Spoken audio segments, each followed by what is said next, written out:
алғандай боп кең өлкені. Көгалға аунай кеттім көлеңкелі. Жақындап қалғаныңды сезгендей боп, келер деп жаттым күтіп өлең сені.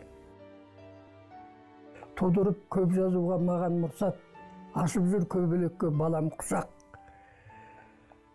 Қалың шөп арасында жатыр қағаз, мұл орман ішіндегі алаң құсап. Мен оның із салмадым четін әлі, алыстан жатты бұлбұл жетіп әне. Жел тұрса қағаздағы көлеңке ойнар, секілді теледидар экраны. Шабыттың жүрмейтін бұл жерім екен, келер деп сенімімді серік етем. Инелік үшіп жүрген аз кідірді, қағазды айырдырым дедім екен. Қозғал деп гүл көктеген түрсіп тасты, бұл көктем жыры жаздырмай тыншытпасты. Шабыт кеп қалам алып төнгенімді қағаздан көкшеветке ыршып қасты.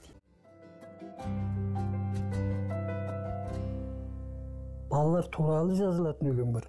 Содан балалардың өзіне жазатын өлең бар. Ол балалардың өзіне жазғанда, сол бала түсінетін болу керек. Мен көбінше балалар туралы жазам. Іздеп жүрсек Ләйләні, қайда кетті бұл десіп. Отыр екен жайланып, мысығымен тілдесіп. Не деп ақыл қосады, мысығына бұл не деп. Чарды аузына тосады, ей мысығым, үрлетіп.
Ораз ақын жұлдыздарға таңырқаушыған емес, өзде жұлдызды жырлар жазатын өршіл, жаңашыл ақын. Тұманбай Молдағалиев.